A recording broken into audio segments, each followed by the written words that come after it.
Moi, ce qui m'a motivé à faire un DEP, c'est que tu peux accéder à tes cartes puis au marché du travail en l'espace de 6 mois, sans problème puis très, très rapidement. J'avais pas envie d'aller au cégep et de continuer encore des années.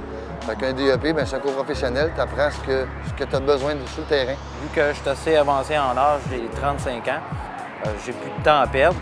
Et puis, c'était plus rapide pour aller sur le marché du travail. J'ai choisi le recouvrement de toiture parce que ça me permet de travailler à l'extérieur. Avec ce métier-là aussi, j'ai un sentiment de liberté parce que je suis toujours dehors, je voyage souvent, je suis toujours parti. C'est un travail qui n'est pas routinier parce qu'il y a différents chantiers un peu partout. C'est Michael Georgie. Je suis étudiant en pose de revêtement de toiture. Mon nom, c'est Éric Aubry. J'étudie en pose de revêtement de toiture. Mon nom est Sylvain Saint-Jean. Je suis inscrit en pose de revêtement de toiture.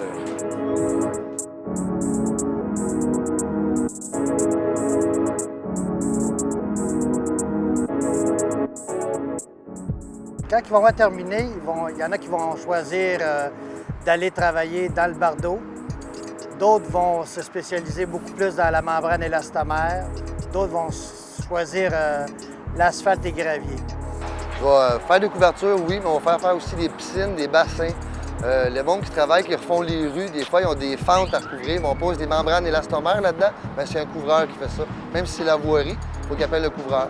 Il va être capable d'accomplir la tâche d'un apprenti couvreur, c'est-à-dire aider le couvreur à faire le revêtement de toiture, ce qui veut dire amener les outils, préparer le matériel et accomplir de la toiture, ce qui veut dire toutes les poses de toiture avec le compagnon couvreur. Je vais pouvoir faire plusieurs choses, de la réparation, de la neuve dans le résidentiel, dans l'industriel, dans le commercial et l'institutionnel. Ils apprennent tout ça ici, mais ils choisissent ce qu'ils aiment le plus en sortant d'ici. Ce qui veut dire qu'ils vont beaucoup plus se spécialiser dans une matière que d'un autre.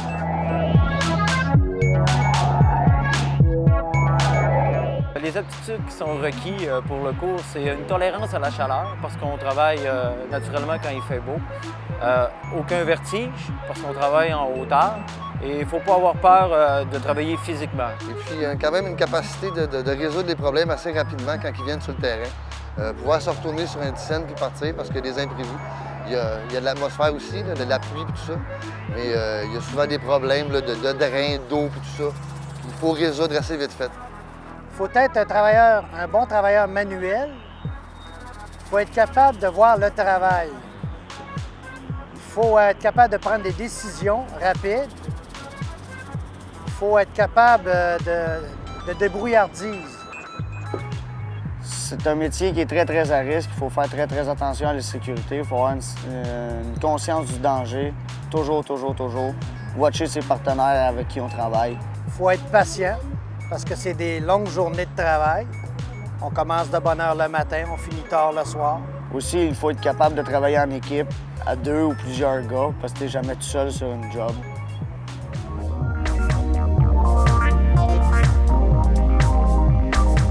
La durée de la formation en heures, c'est 600 heures de formation et ça dure 5 mois et demi environ. On commence de 8 h le matin, on termine à 3 h 30 l'après-midi. On a de la théorie, on a une partie en classe, mais le gros du cours se déroule en atelier.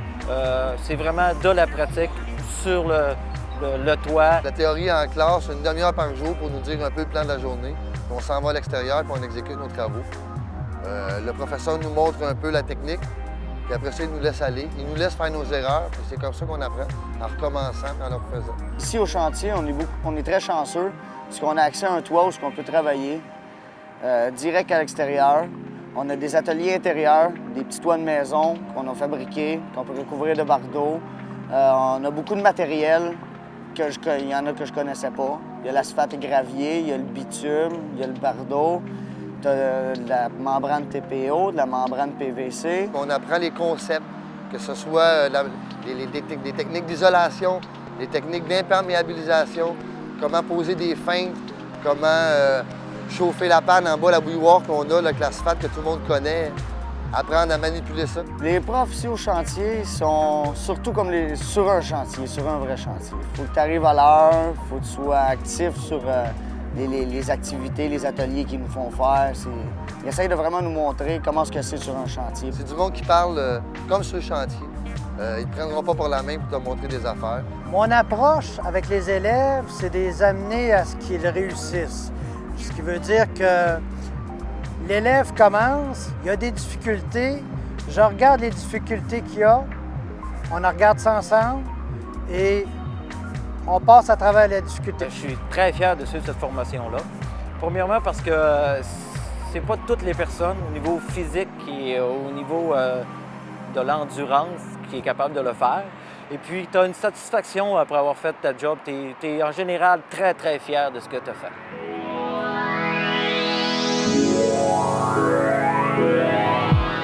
Les perspectives d'emploi dans le domaine de couvreur sont excellentes.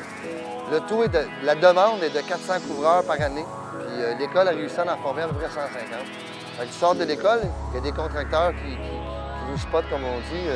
Puis on est engagé quasiment en sortant de l'école. Présentement, dans l'industrie, on manque de travailleurs, on manque de couvreurs, entre autres.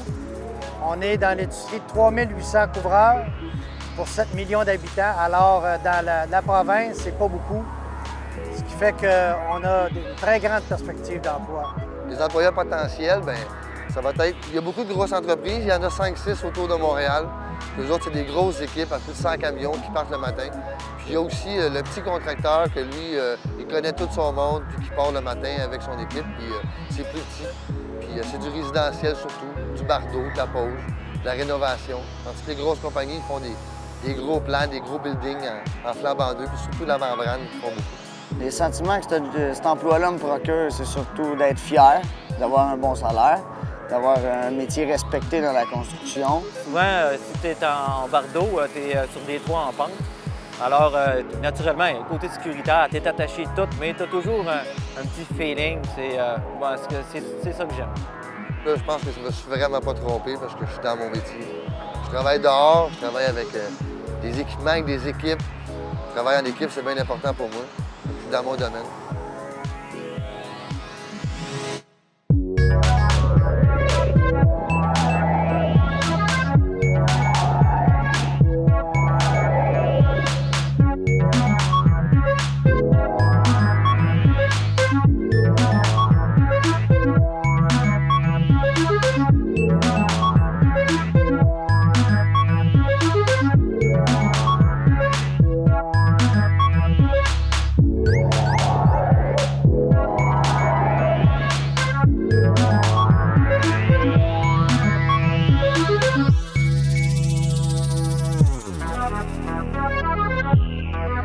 Thank you.